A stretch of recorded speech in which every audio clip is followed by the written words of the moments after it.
My number one goal is to help people maneuver through their grief so they can begin their healing. Like, I can't heal you. Nobody else can heal you, but I can hold space for you and walk with you while you find that path to healing. That's always my number one goal. We've worked with people on missing persons cases. We've helped people that have had unsolved deaths that have come through and really helped tied up a lot of loose ends and answered a lot of questions about their death. So that's kind of what we do. We really enjoy it.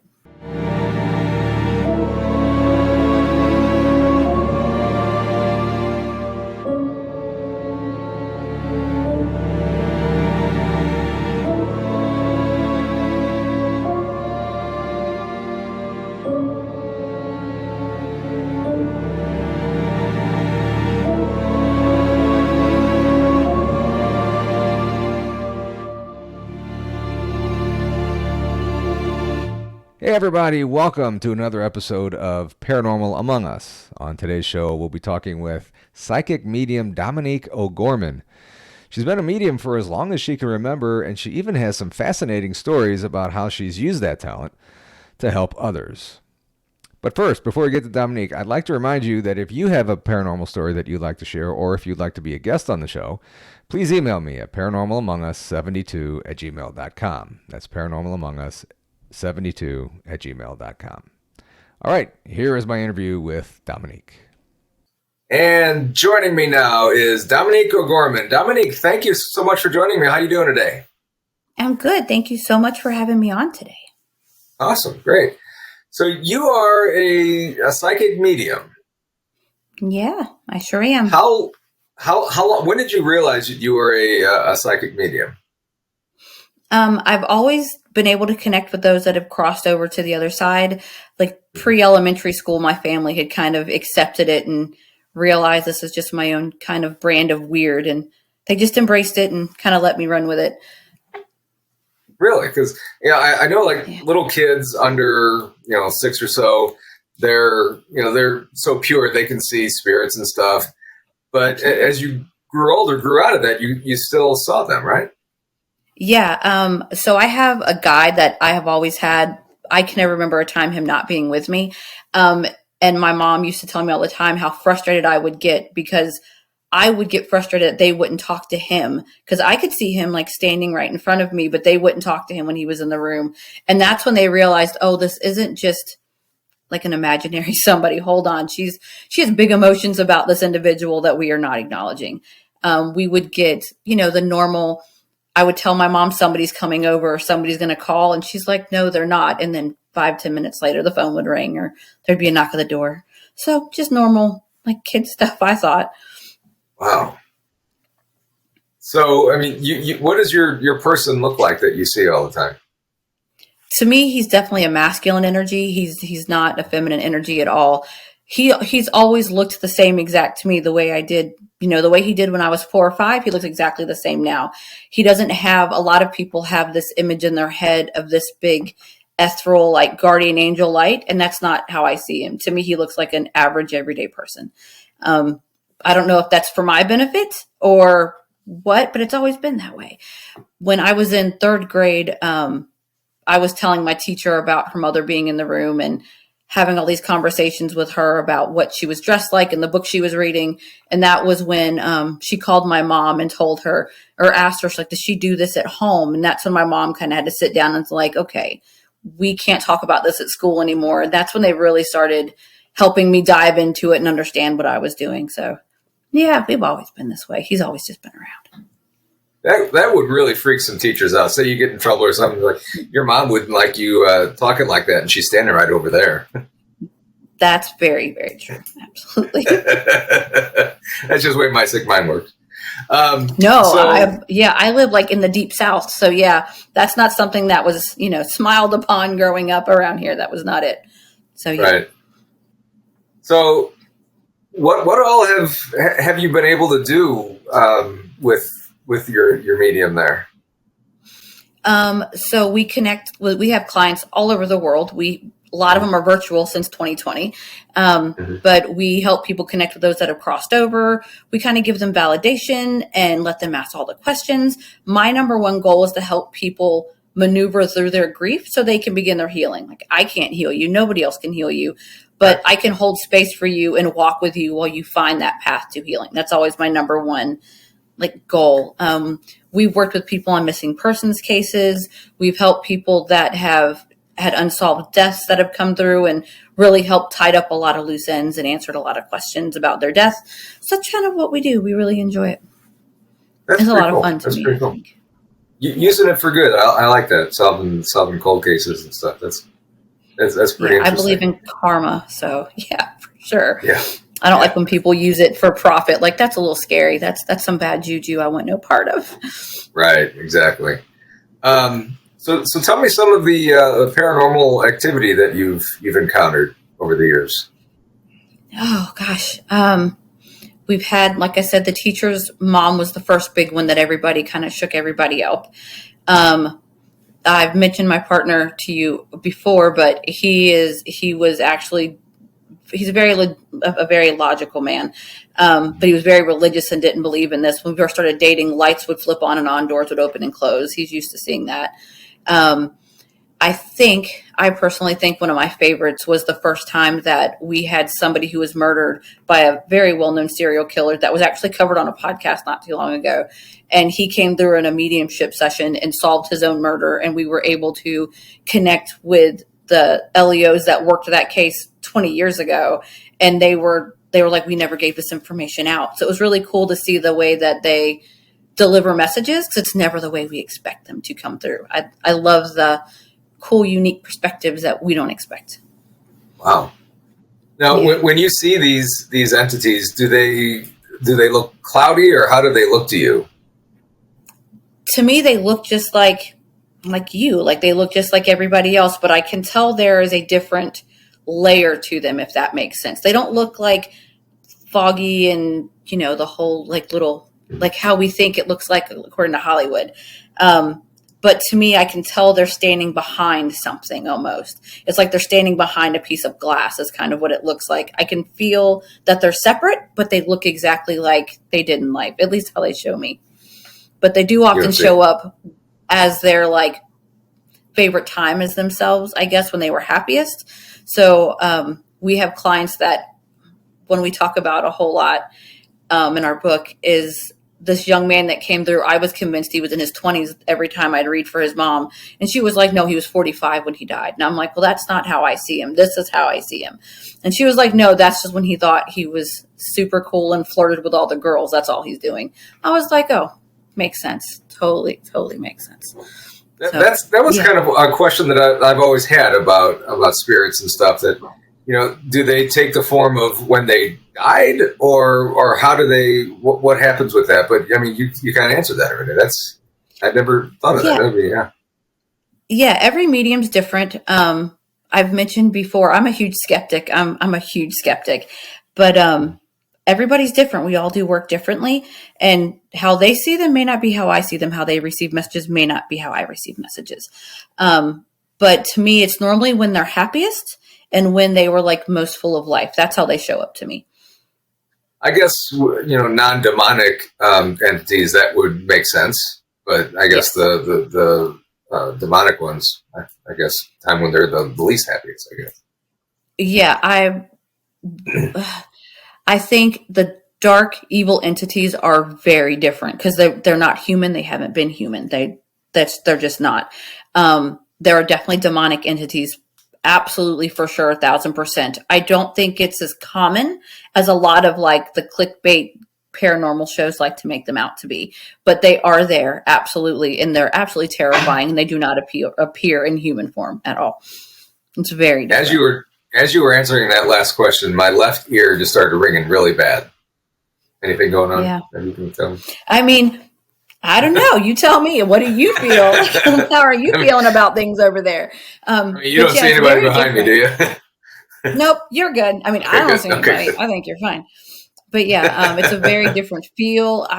There's a certain taste I get in my mouth. It just feels very heavy. And I don't know how much you believe in the paranormal. Obviously, you do some. But you can start feeling your walls go up, like that fight or flight sense kind of kicks in, and you can start feeling that's yourself trying to go in self-preservation mode. And when I feel it, I know, okay, I need to really pay attention and really need to be on guard and protect myself for whatever I'm about to walk into. I talked to another medium recently, and my mother passed about 10 years ago, and she hasn't really appeared to me too much outside of, dreams, or maybe a couple of dreams. But I haven't really felt her presence much. And I was kind of telling her that, and she said, it's going to happen. She sensed it, I guess. I interviewed her like in the morning, and then I interviewed somebody later that day, and I had no idea that this person had MS until I talked to the guy. My mom had MS. And I'm thinking, okay, was that the sign? I love that. I absolutely love that, because so often people will come to me and be like, well, my mom said that she's going to say this phrase and that's how I know it's her. Or my dad's going to talk about this one thing and that's how I know it's him. And I'm like, you guys, it doesn't work that way. I think so often people miss the messages of their loved ones because they're looking so hard for one particular thing, or you have this preconceived notion of what it's going to look like or feel like, that you're missing all of them all around you. And that happens all the time. I will often tell people that are like, oh, my mom said she's going to show up as a red cardinal on that fence post. And if it's not a red cardinal on that fence post, it's not my mom. And they're staring so hard at that fence post. If they just looked a little bit to the side, see your voice levels, they would see. Hear you. We'll bounce back here in a second.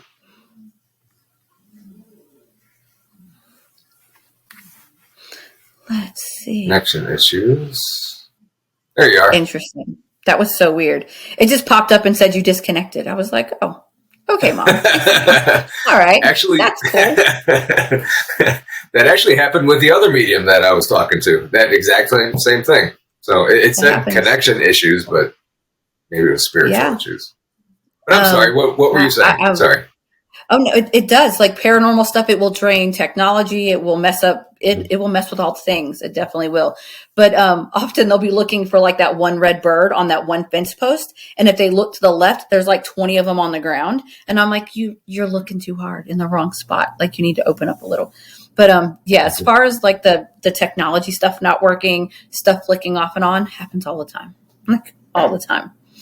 And it's really odd that the two mediums that I've spoken with, that's happened. Yeah. Told you we all repel technology. I'm serious. Like I'm so serious. That's very interesting. So if that happens again, just hang on tight. I promise I won't disconnect or anything. Nope, you're good. So do you have any other like demonic paranormal stories, or any time that you've helped somebody that things have gone wrong? Or we used to do house clearings years ago. Like I said, we live in the South. There's a lot of old like plantation homes, a lot of old farms here. We live not too far from a historic, well, everywhere's historic, but like a little historic downtown place that they keep, in order.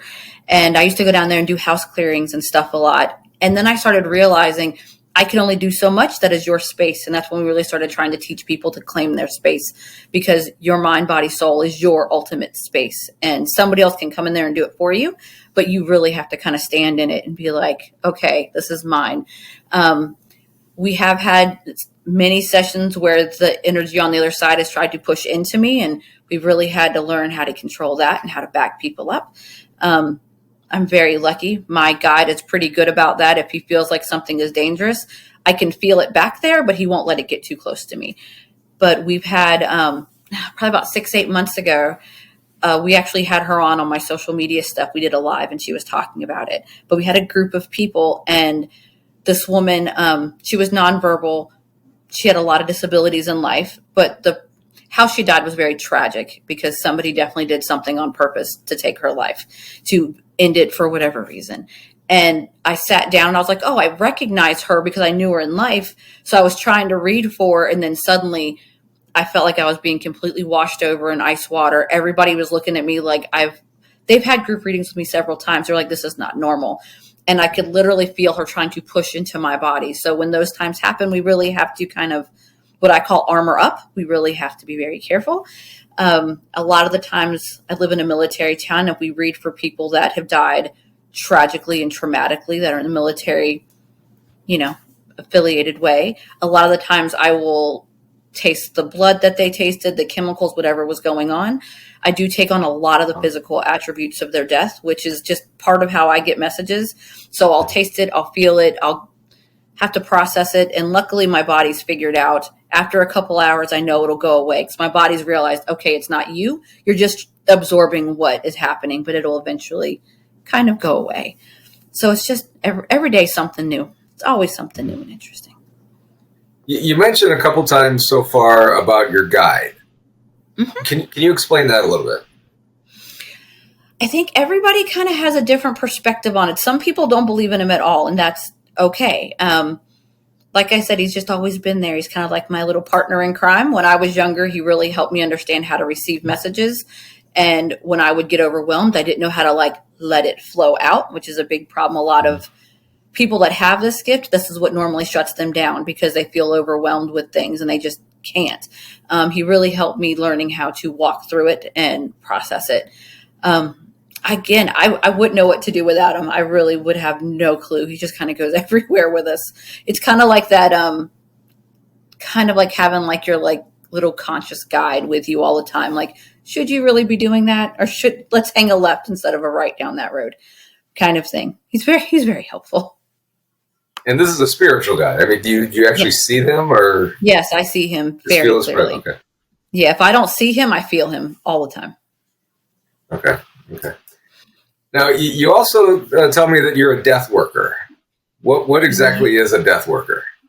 Well, we work closely with death, obviously doing what I do as a medium. We advocate talking about death and grief. And because we don't talk about it, everybody's uncomfortable talking about it. So we really try to open up these conversations and really, we have to get comfortable being uncomfortable. But I'm also a certified death doula. So we help people transition before, during, and after death. That has nothing to do with my mediumship, but just helping them through the process and transitioning into death. Interesting. What all goes? Well, I don't know that. I want to know that. Well, what the heck? Yeah. What all goes into that? So you know what a birth doula is, right? They help a pregnant woman prepare for birth the child, and then directly after. We do the same exact work, but on the other side of the door. We're walking them back through that door. It's kind of like a hospice nurse, but I don't do the medical stuff. I do the spiritual well-being, physical, be present and help you. We will help plan their death, sometimes days before, sometimes years before, whatever they want to do. We've talked to a lot of people over the years. But it's literally a birth doula, just backwards. We're just walking them back through the other way. That's very interesting. Very interesting. It's great work. I'm very grateful for it. How long have you been doing that? My mother was an end of life caregiver for many years growing up. So I think it was just kind of natural. I just kind of tagged along with her, but I became certified several years ago. I became certified. I happen to always be that family member that when everybody's about to die, they call me and I will go sit with them again, way before, I was certified. I think it's just kind of part of it. A lot of people, again, are super uncomfortable with death, and I'm just not. To me, I don't feel like it's a loss. I feel like we're just transitioning to our next residence. We're not leaving. It's not we're just moving over a little. So I have no problem being around it. And a lot of people do. So just kind of enjoy being part of that sacred time. That's really sacred work, I think. Yeah. As far as being a medium, is that something that is like hereditary, or anybody else in your family have this, or how's that? I believe everybody's born intuitive. I think a lot of the time we grow out of it, whether we're not supported by family, the society we live in, whatever. I think we're all kind of have the sixth sense. Whether or not we tap into it's a different story. I am not aware of anybody in my family before me, but I do have a son that has special needs. He has autism and a few different things. And he definitely has something, you can tell. He definitely has this connection to the other side. Like when he was very small, he was nonverbal till he was like 5. And he would sit in the closet in his room and close the door, and you would hear him babble to people and try to have conversations. But if we bring him out around us, he wouldn't talk. So I definitely notice things. We have definitely seen it happen over the years. Interesting. Yeah, interesting.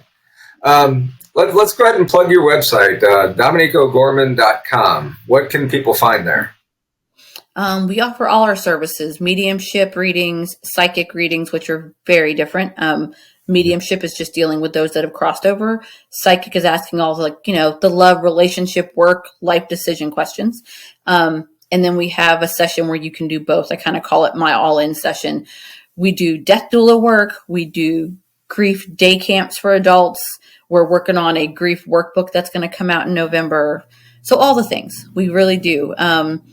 We do lives on like Instagram and stuff. All the links are on our website, and we do lives so we can answer questions for people because not everybody can afford a session.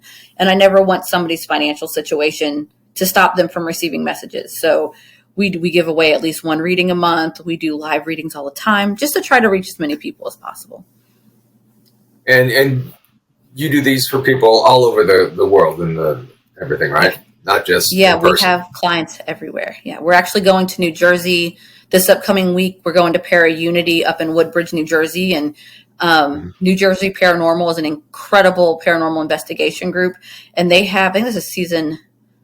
I think this is year 9, but like Chip Coffee, Ghost Hunters, like all these amazing people in the paranormal community. We all go up there and we offer our services and talk and do, seminars and all the stuff all weekend. So we travel when we can.